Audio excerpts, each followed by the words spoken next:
much. Thank you so much, Tina. And I have to laugh because as your dog was barking, my dog was responding. I just happened to be on mute. Great. So, Yeah, she's good with that. The Q&A ought to be interesting. So we're so happy to be here. And I'll tell you, every time Kate and I get to do one of these, it's about 70% of what we've been able to reuse, but the space is changing so quickly. We almost have to rewrite the presentation every time we do it. And it's so terrific because we learn too. A big part of what we're going to try to do today is make this as practical and as actionable for you as we can. We tend to see a lot of academic and kind of theoretic approaches to handling mis and disinformation, putting a good frame around it. And so what we're going to really try to do today is share as many lessons as we can from the way that we're seeing brands handle it really effectively, and things that hopefully you can take back into your own practice. So if you want to move to the next slide, this is the only slide I really have on who we are. So we've been doing this for about 10 years, and about half of our work is with government, about half is with commercial clients. Tina mentioned some of the clients that we work with. We also represent 4 out of 6 of the military branches, and the government has been ahead on this for a long time. Information operations is not something new, and commercial is really catching up. As we look at our role in that, we analyze data. So our system analyzes and is processing about 13 billion stories per month, about 5,000 per second. And as that comes in from Reddit, Twitter, 4chan, Gabs, Weibo, VK, Instagram, Facebook, broadcast news, everything we can get our hands on directly, we enrich that data and tag it with sentiment and geotagging and automation filters, source reliability, amongst other things, so that we can really in real time understand how these networks are operating and understand how content is being shared. And that's, we're going to talk about that in a little while, because that's a big shift for communications, is getting out of that rear view mirror thinking and getting out of kind of looking at what happened in the past and understanding how these things are happening right now, because that's kind of the only way to make decisions and combat it. So next slide. So what's changed? So really the big shift, and it's happening right now. If it feels like your jobs are changing, it's because they are. The entire media ecosystem has changed, and that's not new, but I think the path in which it's escalating is. And so I like to put this slide out there and talk about this to understand the scope of this. So over 500 million new users were added just in the last year. So that's 16 new social media accounts being created every second. And that's all of these people, some real, most real, some not, sharing, creating, consuming content. And it's mixed together now with all of the traditional sources. And so there really isn't an influencer model in the same way that there was before, because this provides such a huge platform for either really positive things to be shared out, but also really bad things to happen. So next slide. And you see that in the narratives that come out. And I pulled these 4 headlines because I find it really interesting. As communications professionals, we used to really look at these organizations, these types of organizations, as actually writing the news and driving the story. And a lot of that they still are. But what we're starting to see more and more is they're actually reporting on things that are becoming news first on the internet. And so, there's examples that we'll get into in a minute, but these are some of the pieces that we're starting to see. And so what happens is, if you're not looking at that media ecosystem really, really broadly, and you're taking this very traditional view, you're actually missing the things that are becoming news well before they hit mainstream. Next slide. So some of that is definitely mis and disinformation, as Tina talked about. Kate and I wanted to put this slide out, and I'll pause on it for a minute so everybody can read it. We're happy to share these slides with people later if there's anything that you guys find useful and we didn't get to drill into in the way that you wanted to. But as Tina was talking about mis and disinformation, we agree for sure with the way that the characterizations around, things that are shared with malintent, and things that are oftentimes, shared not necessarily with the idea to harm, but just can be false or misleading. Kate and I do a lot of work with the press, and we tend to see kind of two other categories. One is what we tend to call mixed information, which is kind of in that unproven category. We've seen a lot of that with COVID. And oftentimes it'll be two credible experts contradicting each other, sometimes because they don't even know the news. We saw this back in the early stages of the COVID pandemic, where you had the French foreign minister and the American health minister contradicting each other over whether to take Tylenol or Advil. You know, neither was trying to do anything wrong. They just had different information and nobody really knew the answers. And then this other category on the far right-hand side, which we talk about as malinformation. And so that oftentimes we're starting to see in more and more cases as the AI is getting better. But this is where you start to see your deep fakes, and where you start to see very intentional efforts with very private information being shared. And that's kind of another category that we're starting to track really closely. Kate, before I move on, anything you want to add on those descriptions? Yeah, no, and like you said, I think some of that mixed information is a lot harder to combat and track. And I think about, just watching some of the misinformation narratives within our platform for press, where a narrative like the COVID vaccine contains a tracking chip is a lot easier to combat and almost becomes ridiculed. It's almost just more of a joke now. But, we see misinformation narratives around vaccine hesitancy that are a lot harder to combat. And so it's really important to understand the specific types, because it is not just a blanket misinformation umbrella. Yeah, good. So next slide. So the easy part, or easier part, was when this stuff was staying contained online. And when I first started working with Signal about 3 years ago, we were digging into a lot of this, and oftentimes our recommendation to our clients would be not to say anything, because them, by reacting to something or weighing in on something, you actually could bring more attention to it. And so usually these things would stay contained in these smaller echo chambers, and they wouldn't really see the light of day beyond that.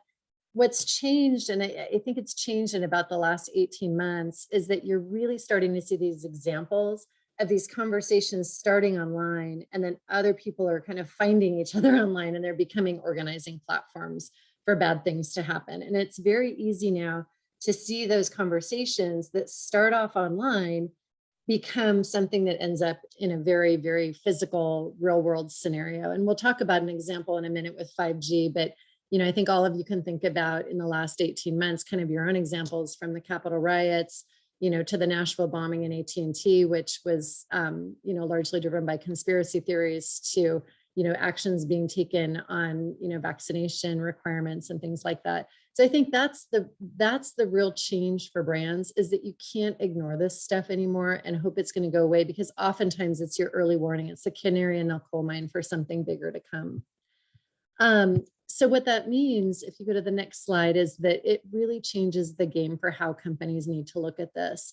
When people hear social media, or they hear media in general, they tend to look at comms and marketing teams. A big part of what we're talking to our customers about is how that data needs to be federated throughout the organization. And what that means is that, when you start to think about the kind of risk that may happen from, mis and disinformation being shared online and kind of growing and taking root, and then something physical happening, it really means that everybody in the organization needs to think about the digital landscape a little bit differently, and really needs to be in a position of being able to share that kind of information and have really clear escalation paths for how you're going to deal with it if something does take root and is an indication of bigger harm. So Kate, why don't you walk through the first example on 5G? Because I think this is a really good example of, and maybe one of the first things we saw that happen with. So next slide. Yeah, so one of the earliest examples we saw of a misinformation narrative taking that leap from online conversations into the real world was at the start of the pandemic, when a narrative emerged linking 5G to COVID. And this was a narrative that we had been tracking as early as February and March, where we saw some mentions on social media discussing the link that both 5G and COVID originated from Wuhan, China, but they kind of existed within their own echo chambers and didn't move much from there. We continued to track the ebb and flow of these mentions, that seemed relatively obscure, but the New York Times contacted us later in April and May when cell towers were being burned down in the UK, and they were asking us, where did this narrative come from? And so then we were able to go back and look at the sources, look at the authors behind it, and how this narrative really grew and spread. So it's important for us to not only monitor these specific narratives like 5G and COVID, but we also take an ongoing look at some of these broader misinformation narratives, and specifically within the past year, vaccine hesitancy narratives. If you advance to the next slide. So since the beginning of the pandemic, we've seen mentions of alternative cures pop up within the COVID conversation quite frequently. Early on, those were hydroxychloroquine, disinfectant cures, alcohol cures. But as new vaccines have become available to mainstream consumers, we've watched this conversation around ivermectin grow exponentially within 2021. We did an analysis for NPR and found that about 74% of all ivermectin mentions this year occurred in the last 3 months alone, and they were peaking on social media channels when figures like Joe Rogan joined the conversation, despite CDC guidance and the manufacturer of ivermectin stating this is not an approved drug for COVID treatment. And as we've continued to monitor the ivermectin conversation as a whole, we began to see these new misinformation narratives within that related to brands start to pop up. And we quickly saw one related to Pfizer, as the company had launched a trial of its own COVID pill that quickly news sites that were known to spread unreliable information quickly deemed this as Pfizermectin, claiming that the brand is recreating ivermectin under a new name to make a profit, to trick consumers because the brand reputation of ivermectin had been ruined. And not only is the only similarity the fact that it is in pill form, Pfizer is also not the manufacturer of ivermectin and has nothing to gain from repackaging this drug. Which just all goes to show how easy it is for a brand, especially within the same category, to get dragged into a misinformation narrative that is then amplified by unreliable news sites and shared by users online.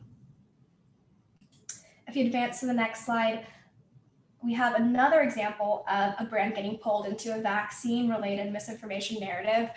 This was just over a month ago when claims began circulating online that Southwest flight cancellations were due to a pilot walkout over vaccine mandates. And the AP actually approached us after seeing some rumors online, despite no evidence from the company or the union itself that this is the case.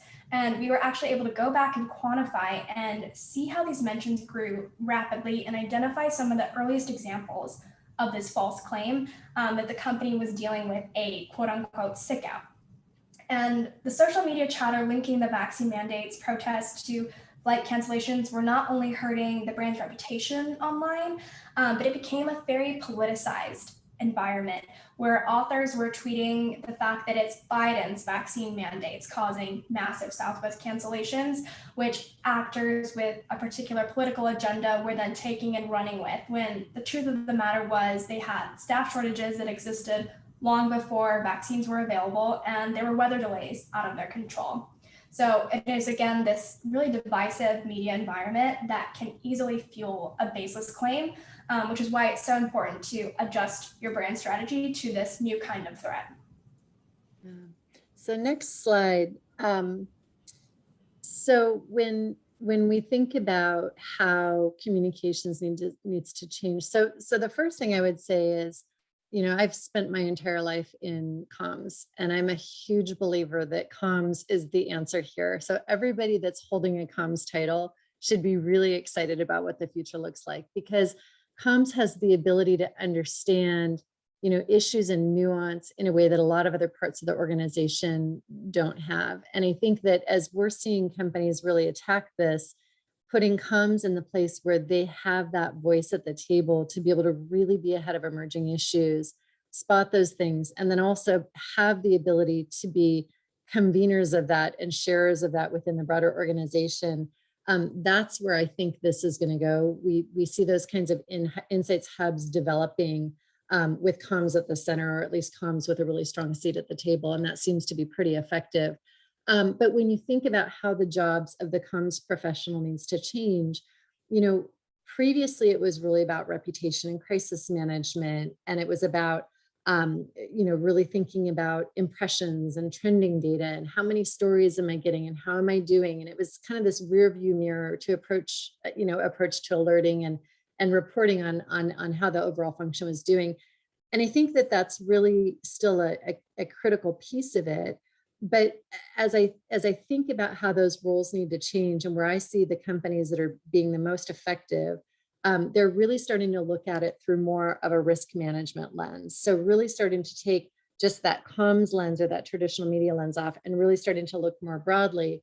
And that opens up your thinking, and we'll show you in a minute kind of what that tends to look like, because it means you have to open up the aperture.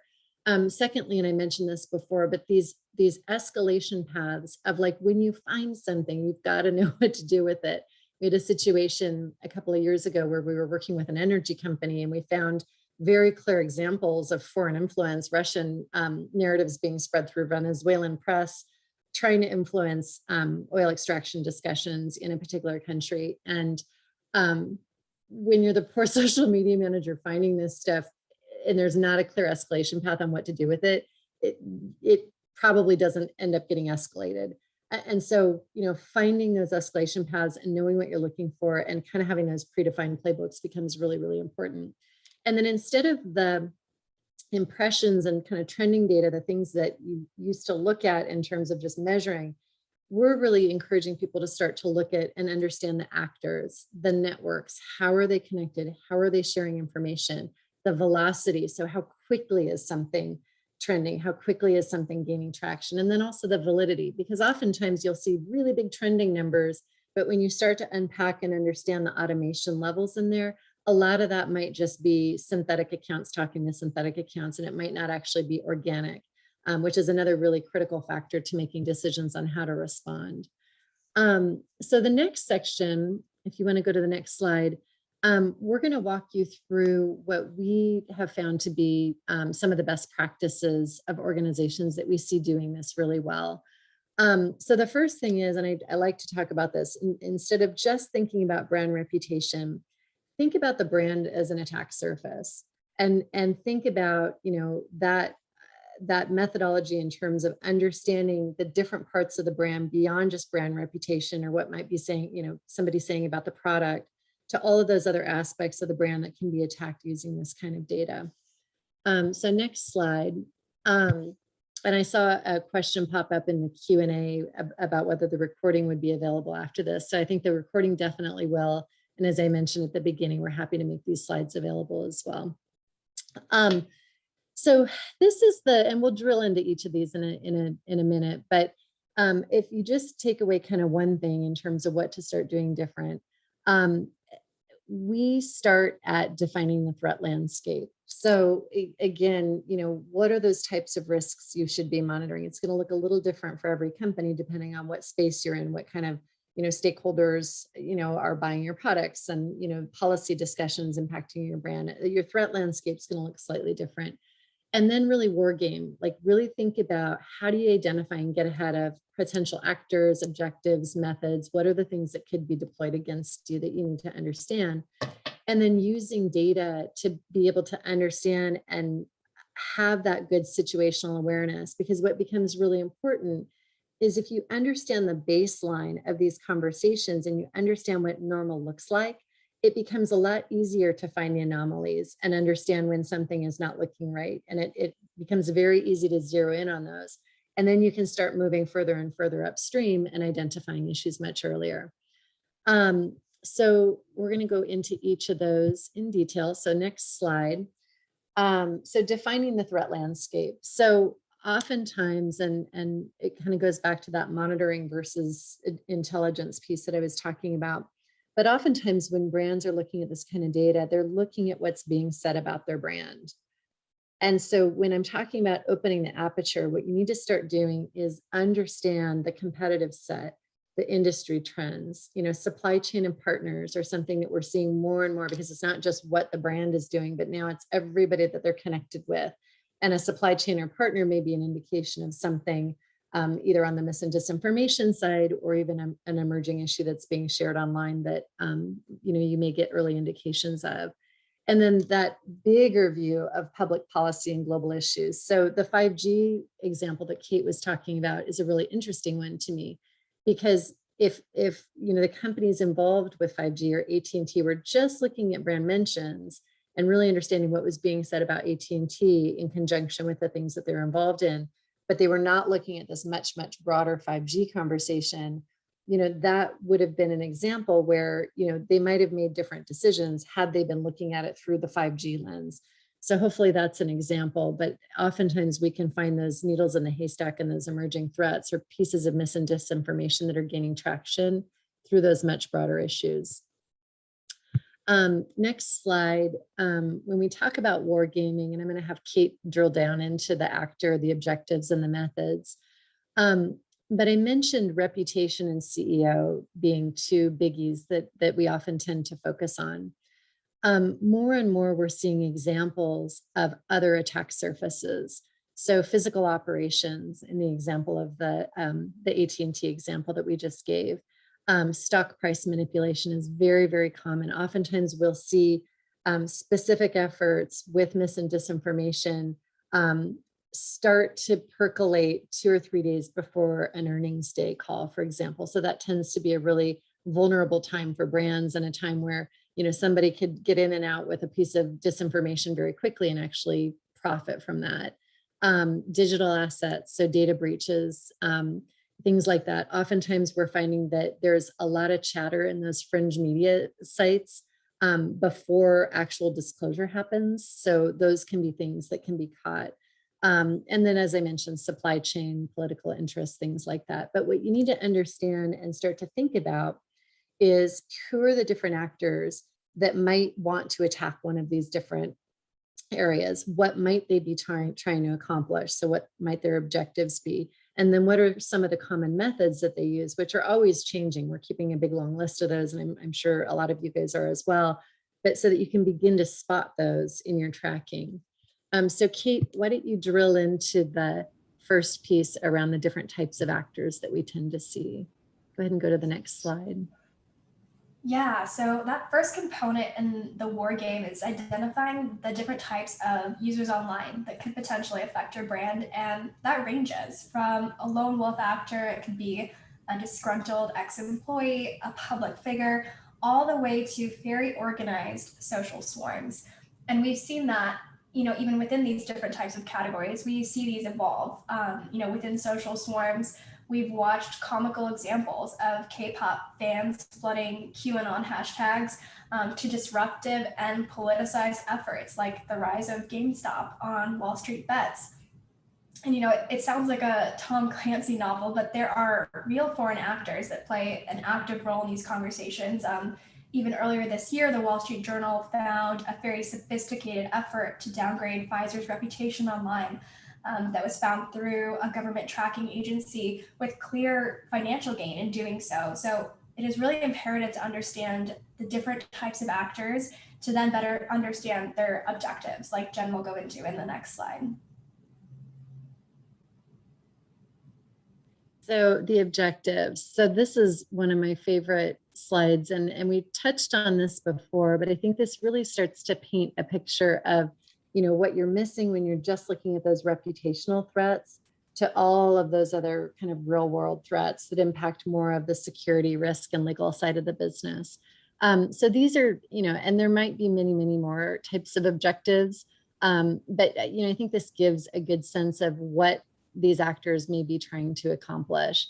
And some of it may be from benign, just complaining or discrediting or joking or trying to gain attention, to some very things that could be very designed to harm or to mobilize groups of people or to profit, in the example of stock price manipulation, and in the example that Kate gave with Pfizer. I mean, that was a very clear effort for commercial gain, to promote one vaccine over the other. But we do see, and this is part of why the military has been looking at this for such a long time, there are real efforts to destabilize. And a lot of the things that we can see in these social issues are very much driven out of, different parts of the world kind of trying to attack each other's social cohesion, in other parts of the world. And so I think that understanding and being a little bit smarter about that and understanding what an actor might be trying to accomplish is really, really important for all of us to be able to understand this, because it just makes us a little bit smarter and kind of question some of these stories when we're reading them, to think about who may be trying to accomplish something and what might their game be. And it just kind of adds this layer of questioning in to be able to start to understand and recognize those things in order to be able to combat them. So next slide. Kate, go ahead and talk through some of the common, this is our not exhaustive list. This is kind of 10 of the ones that we tend to see come up. Yeah, this is just a sample of an ever evolving list of some of the really sophisticated ways that misinformation can spread online. And I think once you identify those actors, understand their objective, it's important to be aware of how they're achieving that to better catch that in real time. Because I think just broad mention tracking in the future won't be able to catch these specific techniques. So it's really important to understand things like time stamping, hashtag hijacking, and how you are better able to catch that in relation to your brand. And some of these things are easier to spot in tracking, if you're tracking information digitally, and the example of trial balloon test, that tends to show as kind of a double spike pattern. So you might see something, it's almost like A/B testing. If you were going to go do that, oftentimes these groups of people that are trying to, act in more coordinated ways will do the same thing. So you'll see this kind of spike with some messaging, before, and that'll be the precursor to something much larger. And so again, trying to find these things and understand them so that you can spot them a little bit earlier is really, really helpful to combating them, both so that you can describe what's happening to anybody that's not aware, but also so that you have a little bit more time, to be able to know how to react. So go ahead and go into the next one. So this gets into that third piece in that model that we were showing you earlier. So when you think about building out tracking to understand this stuff and be able to look at it, I just think it's helpful to see kind of a visual example about it. So if we were thinking about a brand protection use case, this is where you might be searching for, these broad industry topics that the brand is involved in, the specific brand and the products, because everything, associated with that, you'd want to be understanding and having a data set for different executives. And sometimes you'll want to be looking at even executives of other companies that are in your space, because those can also be precursors to things that may impact your brand. And then we tend to look at different filtering mechanisms, and we tend to understand these big, broad data sets and be able to look at that topically and then filter within that. Because you can even begin to start to layer on top, different sets of keywords. We'll do that with some of the security and risk use cases, where we'll have words like, harm, gun, bomb, all of those, every kind of, word that you could think of layered over a brand, products, company addresses, different things like that. And likewise, we've got companies that tend to look at things like natural disasters, because those tend to be times where we also see a lot of information and sometimes conflicting information. So they'll want to understand different natural disaster keywords associated with their brand or with some of the topics that they care about. But really getting that environment so that, again, you can understand what normal looks like. And then what you can start to do is use that data to build benchmarks and to be able to set alerts and alert thresholds based on what's a big deal for your brand and what's not a big deal for your brand. So, there are some topics where, if you have a spike of, 5,000 stories on something, in the course of 2 or 3 days, it's not that big of a deal. There are some issues and topics where if you have one mention on something, it's a really, really big deal. And so just starting to understand those and then be able to set some better tracking mechanisms to be able to get ahead of them. And then the last thing we'll do with this is, when you're doing your situational analysis and kind of understanding, what that looks like, you'll tend to find things that then you can go deep dive on. And that's where, you'll see something that just doesn't look quite right. Again, going back to the 5G example, looking at what was happening in some of these news stories, and then going back and understanding the origin behind that, and understanding, the different actors and how are they connected, and where did the news start from? And it was actually two disparate tweets that were brought together, and, a very manipulative headline.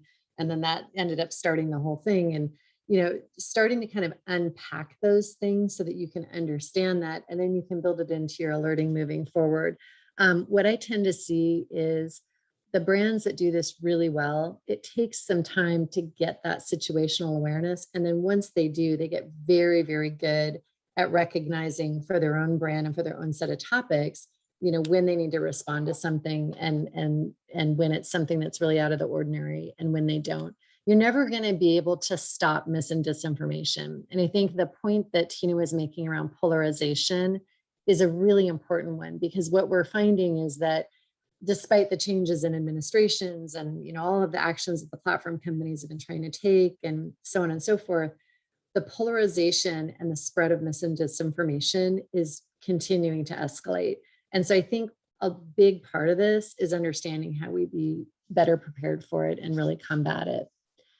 So the last slide, and then we can open it up for Q&A, is our attempt to try to leave you with a final thought around how you really classify the severity of the threat, and know when to react and when not to. So this is kind of based on some of our best practices that we use with press and with some of our clients. But Kate, do you want to walk through this real quick?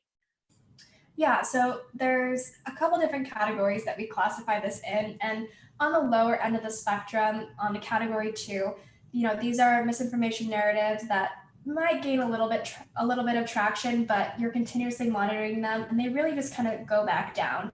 And it's always great to keep an eye out on that to see, if it does spike again. But these are not necessarily narratives that you would need to address. Like Jen said, where calling out attention to it could potentially do more harm than good.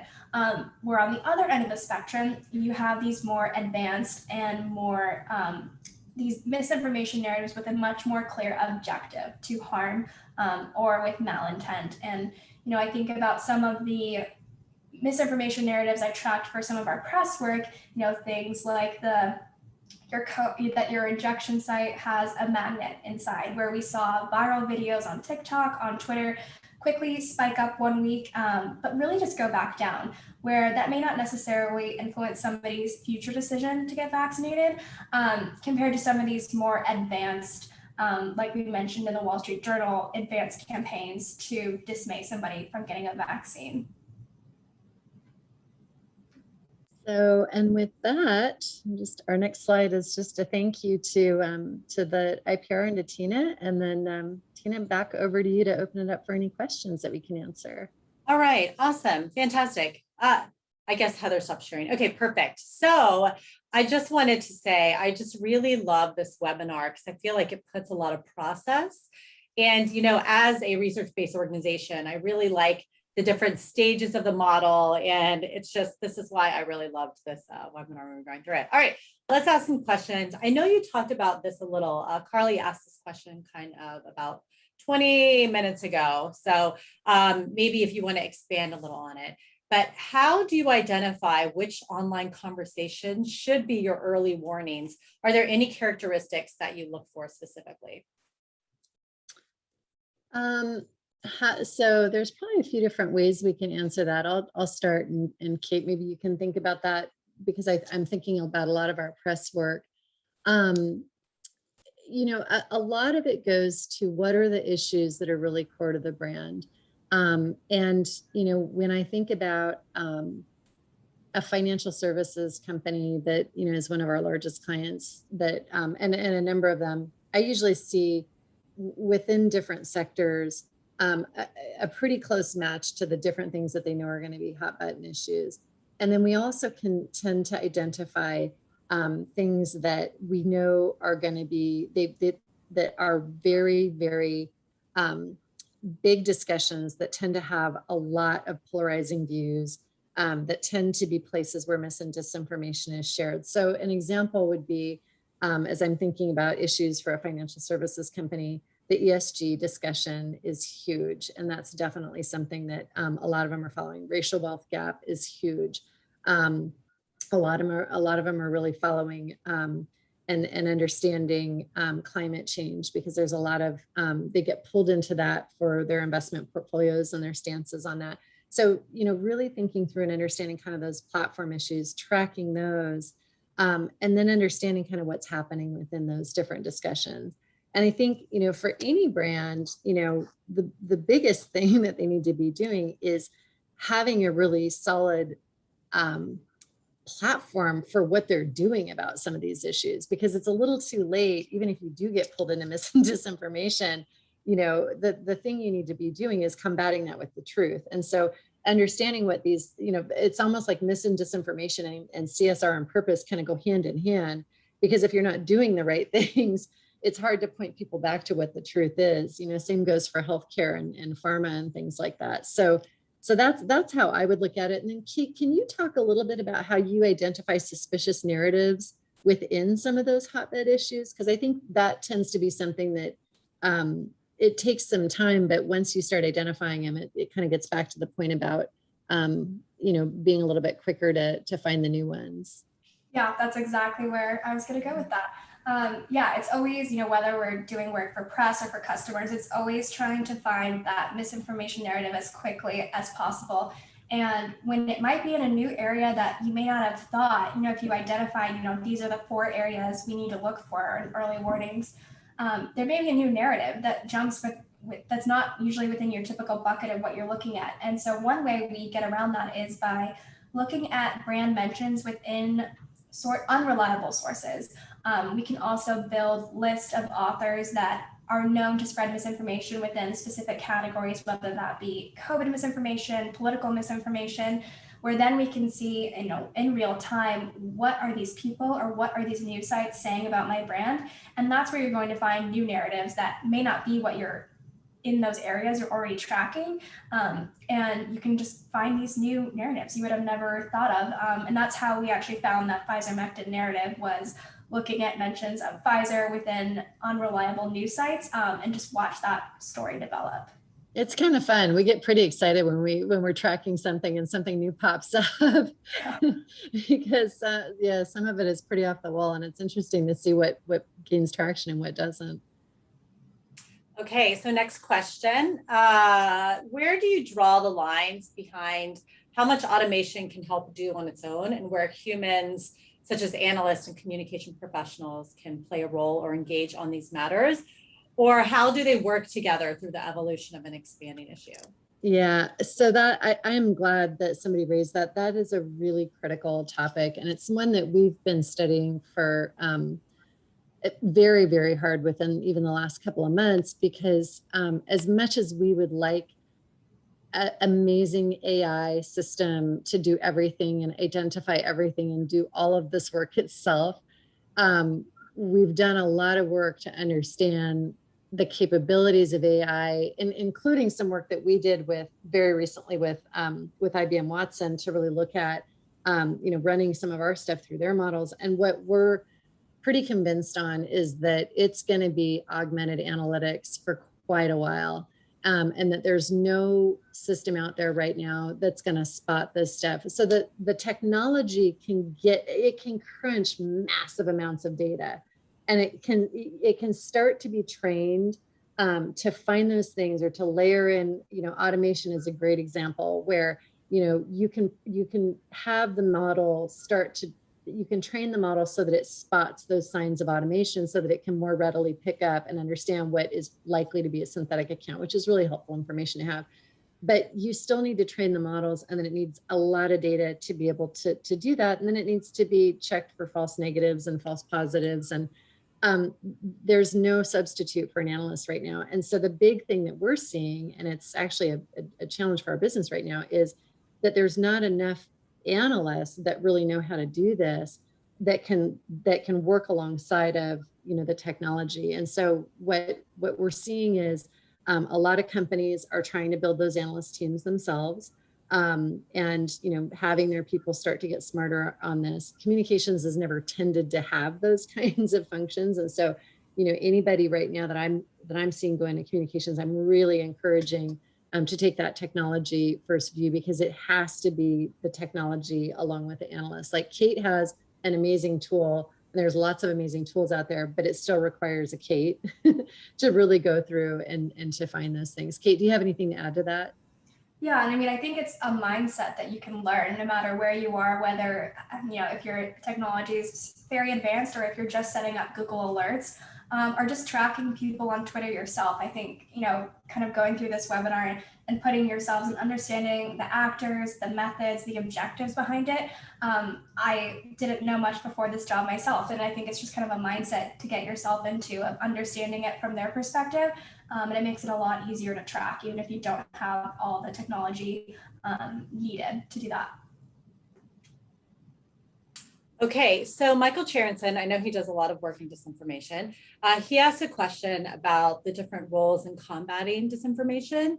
So what is the role of news literacy, inoculation, and other pre-bunking strategies with clients and such?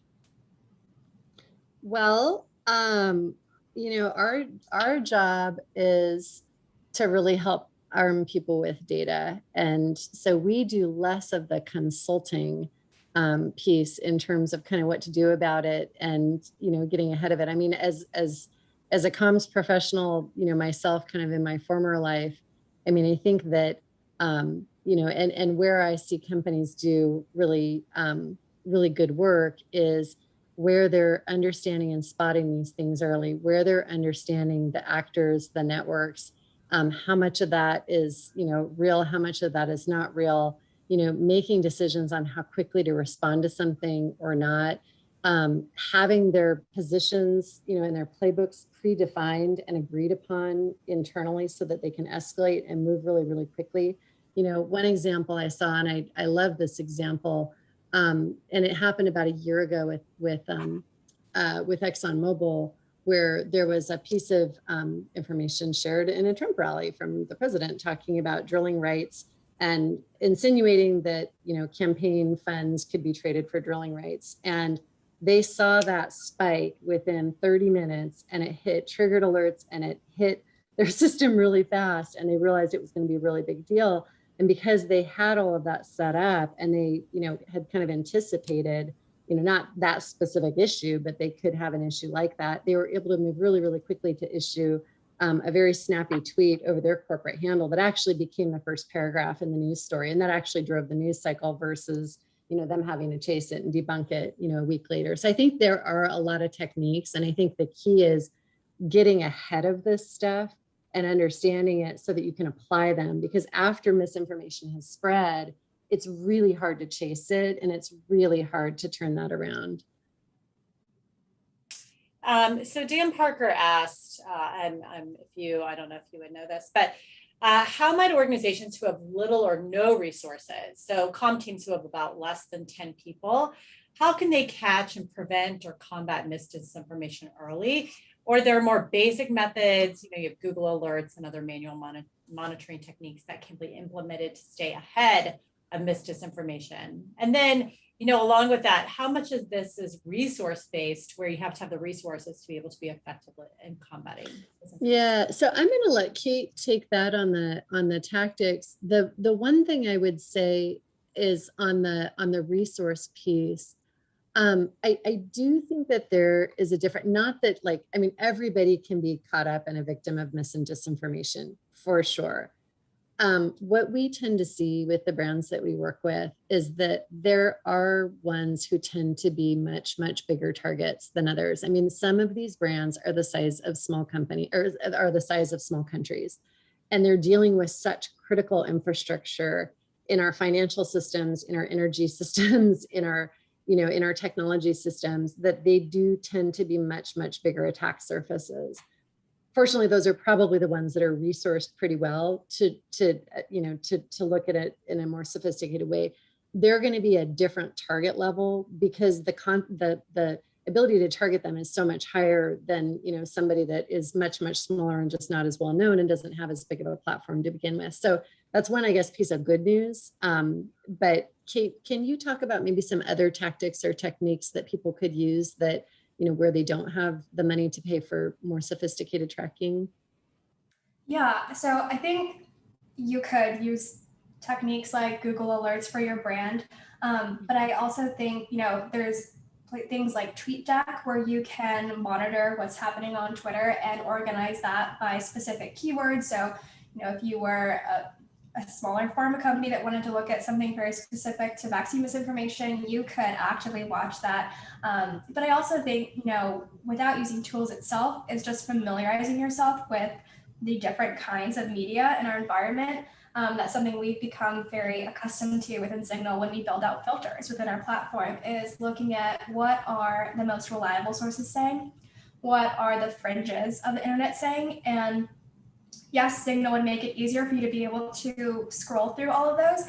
But I think if you have a basic understanding of that yourself, you can actively go to those websites and look at what they're saying. And, you know, if you're setting up Google Alerts, you can catch mentions of your brands if they are captured in some of those unreliable news sites. So I think just understanding the media environment, I think there's a lot you could still do without having a sophisticated technology platform. Yeah, and the one other thing I would say, and I think this can be, again, like, you know, light resources or highly resourced, thinking ahead about some of those polarizing issues and topics. So, you know, for example, and I gave some examples earlier of, you know, different topics that we just see that tend to carry a lot more discourse and a lot more kind of, you know, places that there tends to be a lot more negative discussion or mis and disinformation.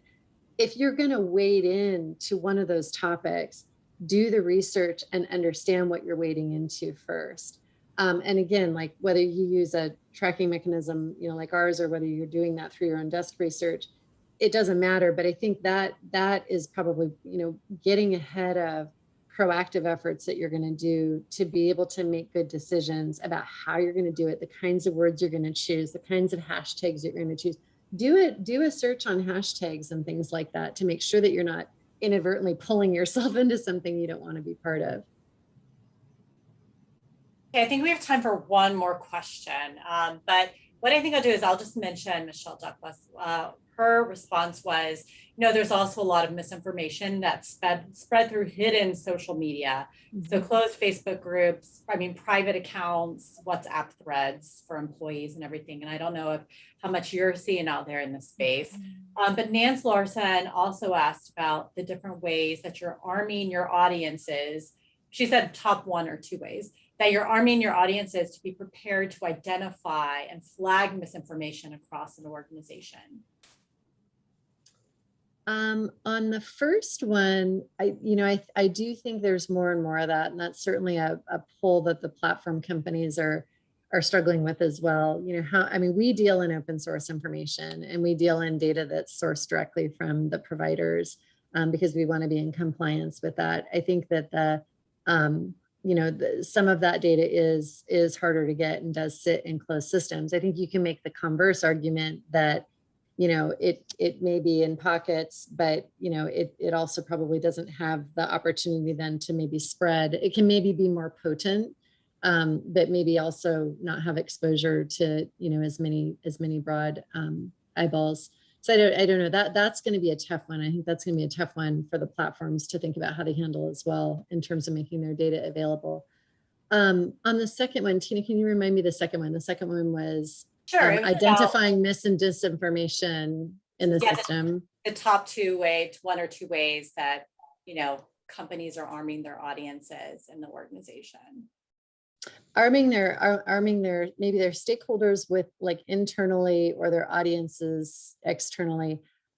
So I think that the first thing is really clearly understanding what's being said about your brand, kind of knowing your own truth, knowing the things that you know, you're really focused on, what your positions are, so that when something does look inaccurate, you can spot it right away. And you know, and having some sort of a central resource to do that, so that it's not distributed through the entire organization. Because to the point earlier, you know, if even if somebody finds something and it's not escalated to the right place to do something about it, you know, that's going to be a big problem. You know, and then on the audiences, you know, I think that as long as you're not responding to something that isn't going to catch fire anyway, like if you know something is gaining traction with organic audiences, and by that I mean real people who care about your brand and who might purchase your products, or you know, whatever that intention is with your customers, if it's real people talking about something, and if a piece of misinformation is going to impact them, I do think it's pretty important to weigh in and have a position, or at least be able to point people back to, you know, your truth, or back to something. I mean, I think we've seen examples where, you know, unlike the Exxon example, I mean, Dominion Voting is another example that we use sometimes, where you saw them really not respond to this until it became this existential crisis for their entire company, you know, 3 months down the road, because so much trust had been eroded. So I do think that there are times where you need to respond. I also think understanding when not to respond is important, because a lot of these things are either either not catching fire with your audience, nobody cares, it's sitting in an echo chamber, it's going to go away on its own. And so just understanding that dynamic. So if you're seeing a big trending number, being able to unpack that and understand what's going on inside of that, so that you're not just knee-jerking and responding to everything. Kate, anything to add to that? No, I think you just covered everything I was thinking. Cool. Really quick, Jen, are you seeing any industry collaboration? That's from Northwest, like collaborating against disinformation because of, you know, that's a good question. Not as much as you would think.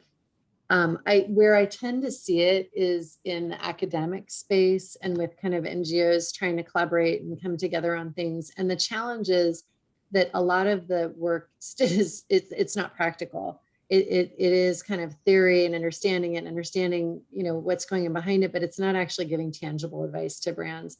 I actually think that is a great thing that we should see more of, is methodologies and ways to handle it.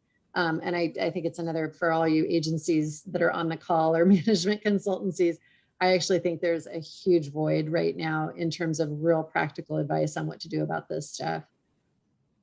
Great. Well, Kate and Jen, I wanted to thank you both so very much. This was really interesting and informative. So we will make this playback available in the next couple of days. We will send out a link to all those who register. And I know a couple of you mentioned sending it out to your employees or colleagues. Feel free to do so. Also be on the lookout for the new 2021 IPR Disinformation in Society report coming December.